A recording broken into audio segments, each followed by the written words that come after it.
capítulos, 4 capítulos, en fin, y en un año completar la lectura toda de la Biblia. Y este joven se sentía mal, se sentía hasta pecador por no leer, por no haber leído toda la Biblia. La verdad es la siguiente, querido. Cuando estudiamos la Biblia hay que tener cuidado. No es leer la Biblia por leer la Biblia. Aunque tú en toda tu vida nunca leas en un año la Biblia toda, lo que importa realmente para tu crecimiento espiritual, para tu vida espiritual, es que leas todos los días la Biblia. 2 versículos, un capítulo, pero lee, reflexiona, medita, aplica el texto bíblico a tu experiencia. Trata de ver qué es lo que Dios te está diciendo, qué es lo que Dios te está hablando a través de ese texto bíblico. A veces nosotros, para cumplir una tarea, leemos, pero es una lectura sin mucho provecho. A veces ya en la noche, todo cayendo de sueño, estamos leyendo, no entendemos nada, pero estamos cumpliendo un requisito. No, la lectura de la Biblia no es así. Lee un poco, reflexiona, medita, conversa con Dios. Es así que se lee la Biblia. Así que no estás cometiendo ningún pecado si no ha habido un año en que hayas completado toda la lectura de la Biblia, ¿ok? Entonces vamos ahora a la lección número 8 para el 25 de mayo del año 2024. El título de la lección es Luz desde el Santuario. Voy a hacer una pequeña introducción porque el propósito de la lección de esta semana es mostrar que la profecía de 2300 tardes y mañanas no tenía nada que ver con la segunda venida de Cristo. Tenía que ver con la purificación del santuario. No es que la promesa de Dios falló, es que la interpretación de los seres humanos de las Escrituras falló. La semana pasada vimos que Guillermo Miller y otros pioneros se entusiasmaron demasiado con la profecía de las 2300 tardes y mañanas, o sea, 2300 días proféticos, o sea, los 2300 años literales. Ellos estudiaron la profecía porque el libro de Daniel decía la fecha en que esta profecía comenzaba y era el año 457 antes de Cristo. De ahí contaron 2300 años y terminaba esa profecía el año 1844, específicamente el 22 de octubre del 44. Miller concluyó que en esa profecía, la profecía de Daniel 8:14 decía hasta 2300 tardes y mañanas y el santuario será purificado, y Miller pensaba que el santuario era la tierra y que sería purificada con la venida del Señor Jesús a esta tierra. Pero aquí está una cosa que nosotros tenemos que entender. No podemos interpretar la Biblia colocando opiniones humanas. En principio, ¿dónde en la Biblia se decía que la tierra era el santuario? No hay un versículo que diga eso. Por lo tanto, ¿de dónde Guillermo Miller concluyó que la tierra era el santuario y que sería purificado con la venida de Cristo? La Biblia se explica únicamente con la Biblia, pero a veces nosotros los seres humanos nos entusiasmamos tanto que comenzamos a colocar nuestras opiniones en el texto bíblico y ahí cometemos errores. Así que ellos esperaron a Jesús el 22 de octubre del 44 y Jesús no vino. Y entonces ellos quedaron frustrados, quedaron chasqueados, tristes. Pensaron que Jesús había fallado en el cumplimiento de su promesa. Esa tristeza los llevó a estudiar mucho más la palabra de Dios, pero ahora sin preconceptos, sin colocar opiniones personales. Comenzaron a analizar la Biblia y tratar de entender por qué el Señor Jesucristo no volvió. Y entonces encontraron el libro de Hebreos, que siempre había estado ahí, la epístola de Pablo a los Hebreos. Y al estudiar esta epístola, pues descubrieron que había un santuario en el cielo. Y ahora, tal vez en este momento te quedes medio preocupado diciendo, ¿hay un santuario en el cielo? Sí. Y ese es el asunto de nuestro estudio esta semana. El primer subtítulo dice el santuario celestial.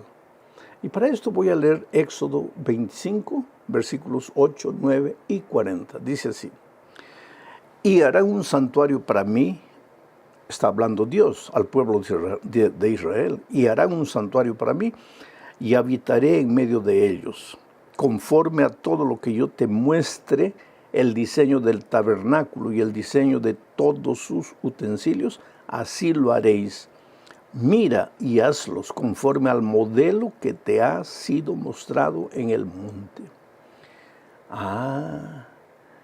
Moisés, allá en el monte, recibió la visión de Dios y la orden de que le haga un santuario en esta tierra. Pero le dijo a Moisés, van a hacer este santuario siguiendo el modelo de un santuario que yo te voy a mostrar. Y le mostró el santuario celestial. Este es el primer versículo que nos hace referencia a la existencia de un santuario celestial.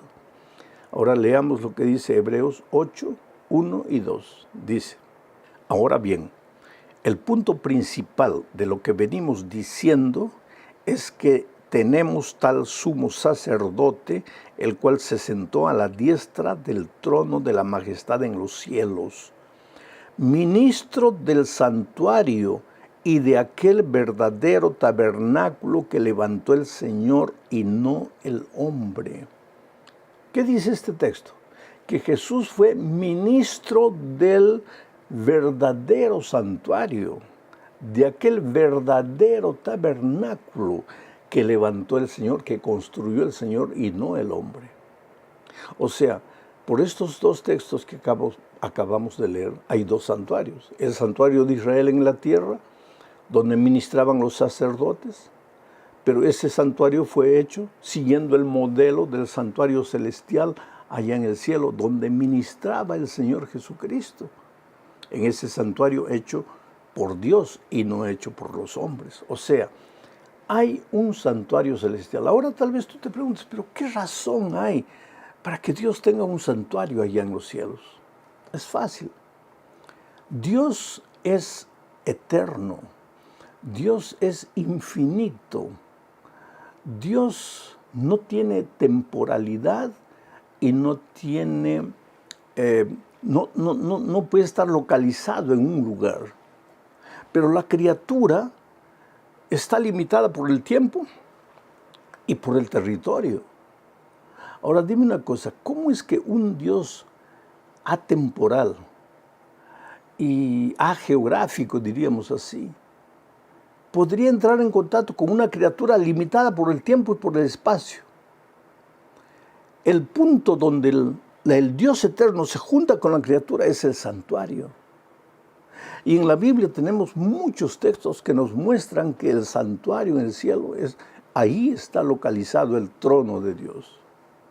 Eso no quiere decir que Dios está limitado a un espacio en el cielo y nada más. Dios puede estar al mismo tiempo en todas las partes, a nuestro lado, en este momento, en el cielo, en la tierra. Dios es Dios.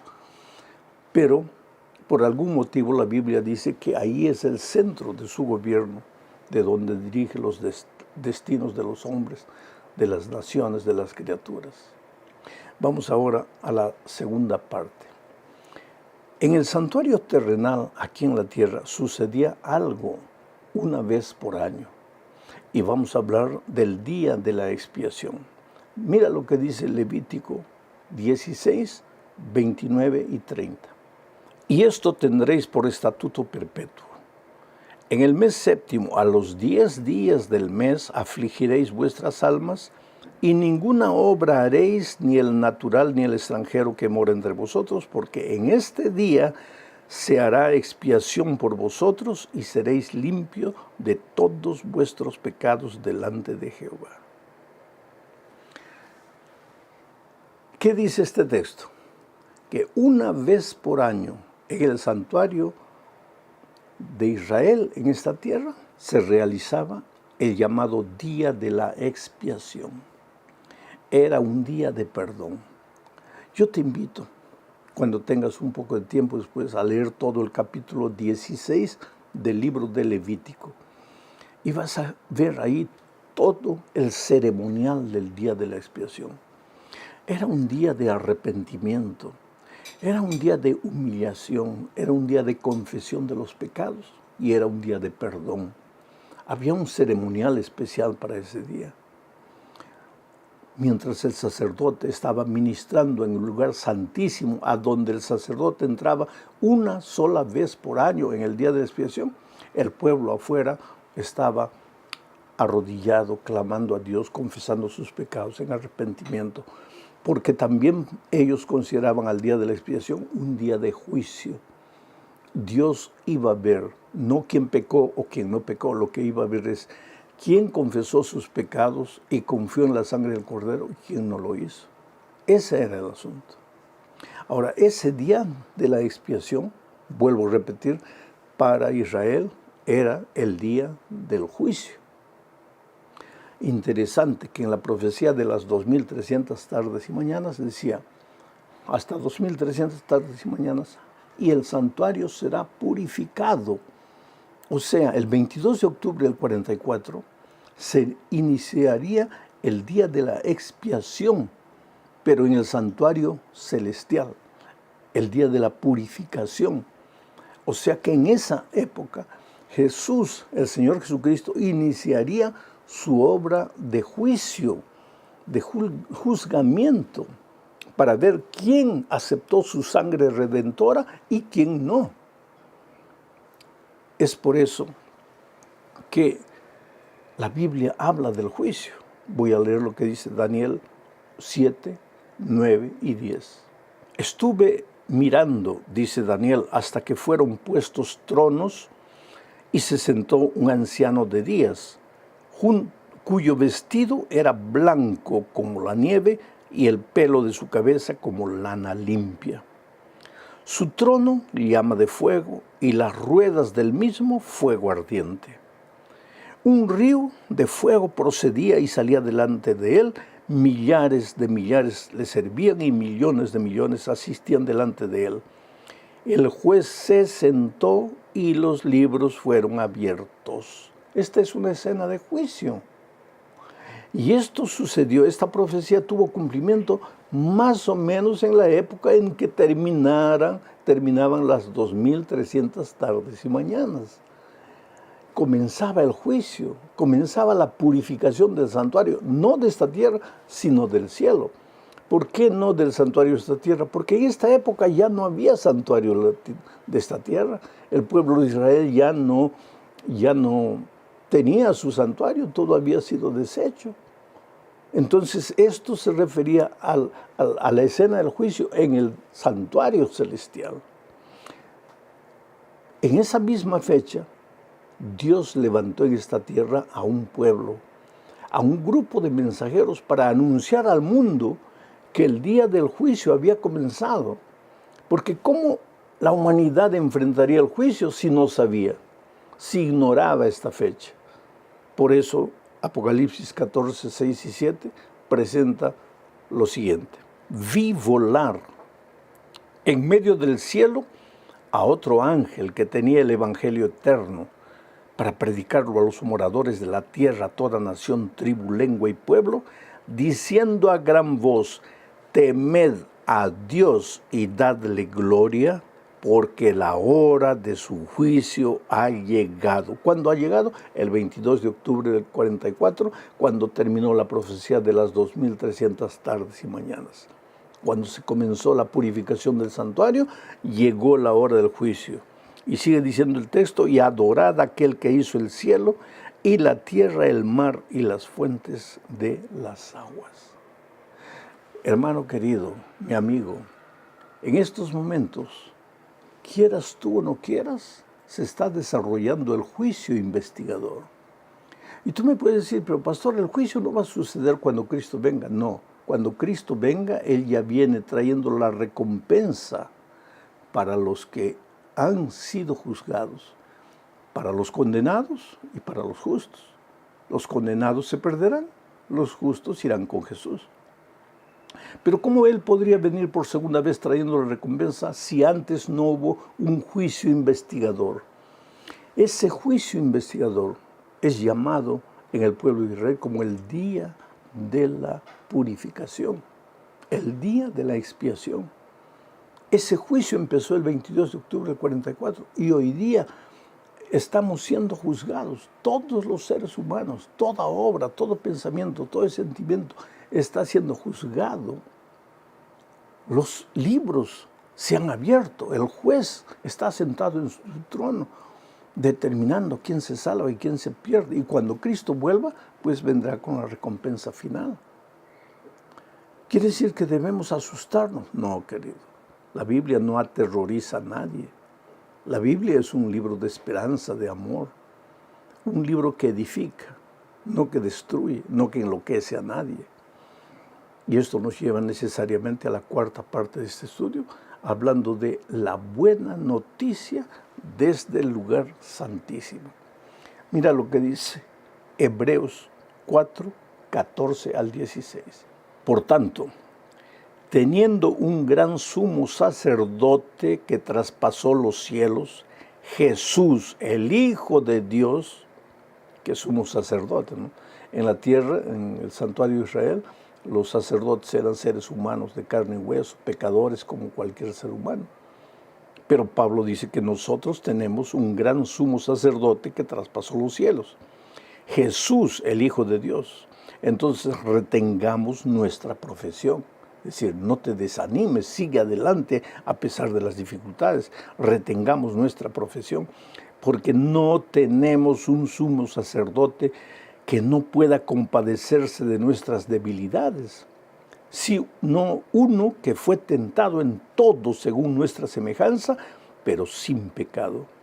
Entonces acerquémonos pues confiadamente al trono de la gracia para alcanzar misericordia y hallar gracia para el oportuno socorro.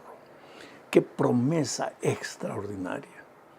Nuestro abogado intercesor, aquel que nos defiende, aquel que aboga por nosotros, porque el diablo es el acusador.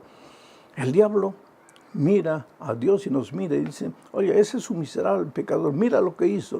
Y tiene todo anotado, mira lo que hizo. Lo vas a salvar a ese está perdido. Tienes que condenarlo. Pero entonces Jesucristo aparece y dice, no. Todo lo que dice el diablo, ha hecho eso, sí, es verdad, mi hijo ha hecho eso, ha cometido deslices en la vida terribles, ha caído en la profundidad del pecado, pero creyó en mí, se arrepintió, me confesó sus pecados y yo lo levanté y ahora está justificado por mí, ha recibido mi gracia, ha confiado en mi gracia, él está salvo, porque cuando yo lo perdoné, su vida pasada dejó de existir. Eso es esperanza. Por eso Pablo dice, acerquémonos pues al trono de su gracia, confiadamente. Jesús, nuestro abogado, es alguien que se hizo hombre para entender nuestra humanidad, para entender nuestras luchas, nuestros dolores. No tenemos un abogado que es eminentemente divino y que no puede entenderlo al hombre. Por ser divino ya podría entender, pero para que nosotros no tuviésemos ningún argumento, decir que Él es Dios, pero nosotros somos hombres, Él se hizo hombre para entendernos y ahora podemos confiar en Él. Por eso, mi querido, no tienes que desesperarte, aunque hayas caído bajo, aunque hayas hecho lo peor de lo peor. Hay esperanza de salvación para ti en Cristo, porque tu abogado es el Señor Jesucristo. Estamos en los días del juicio, es verdad. Pues entonces el pueblo de Israel en el día del juicio, del día de la expiación, mientras el sacerdote ministraba en el santuario, el pueblo oraba allá afuera confesando sus pecados. Hoy, mientras Cristo ministra en el santuario celestial, nosotros debemos vivir en espíritu de arrepentimiento y de confesión, sabiendo que aunque hayamos pecado, hay perdón para nosotros. Llegamos al fin de este estudio hablando de Jesús, nuestro abogado en el juicio. Mira lo que dice Hebreos 10, 19 al 23.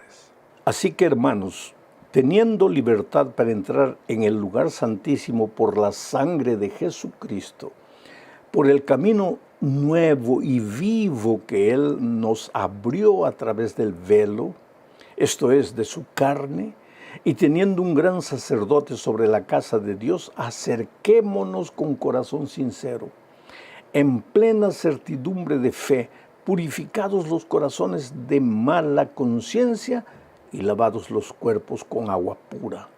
Mantengámonos firmes sin fluctuar la profesión de nuestra esperanza, porque fiel es el que nos prometió. Me gusta esta última expresión, mantengámonos firmes sin fluctuar. ¿Qué cosa es fluctuar?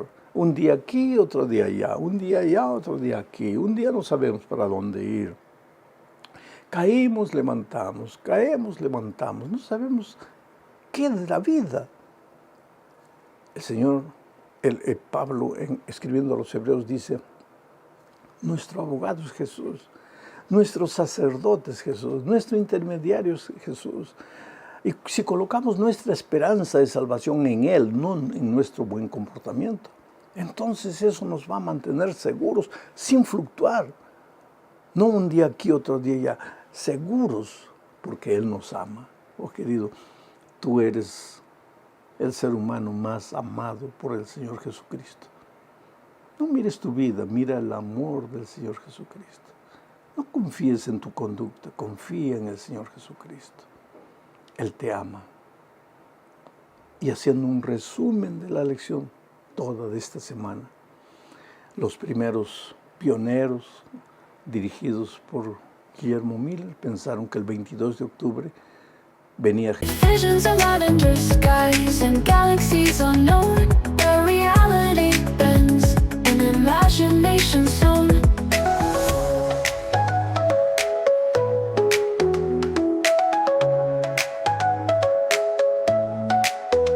Lavender sky, open wide, pull me into your hazy tide, where gravity sleeps and we're free to fly, lost in a dream beneath the lavender sky.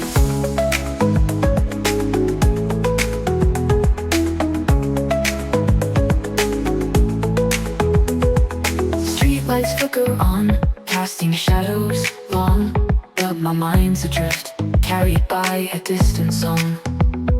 A melody woven from stardust and light, guiding me onward through the velvet night. And I feel it in my soul, a sense of release, as the weight of the world finds a moment of peace. The boundaries blur between what's real and surreal, in this lavender haze where all things feel.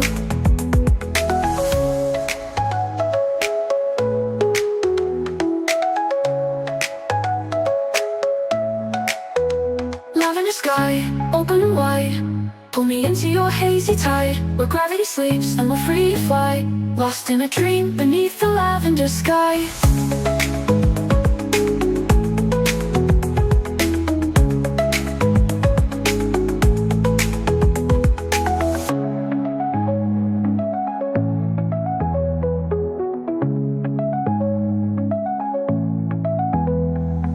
Falling colors paint the air, a kaleidoscope of sound, whispering secrets on the wind all around. No need for words, just let go and see the infinite possibilities waiting for you and me.